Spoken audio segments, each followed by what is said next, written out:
Hello everyone, welcome to back my channel. আজ last ফ্রাইডের একটা video share করছি। সেদিন আমি বানিয়েছিলাম দই চিকেন।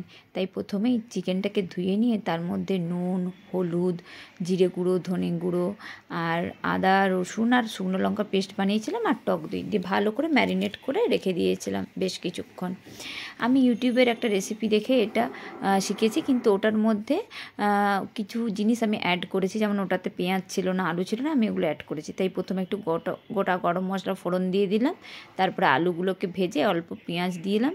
এবার যেই গোল্ডেন হয়ে যাবে তো আমি ম্যারিনেট করা চিকেনটা দিয়ে দেবো।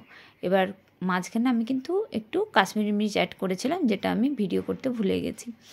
তো বেশ কষানো হয়ে গেলে অল্প একটু জল দেবো আর উপর থেকে কসুরি মেথি ছড়িয়ে দেবো।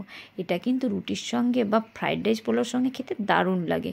আমার তো এই রেসিপিটা খুব ভালো লাগে। তোমাদের কেমন লাগলো অবশ্যই কমেন্ট করে জানিও। Bye bye everyone.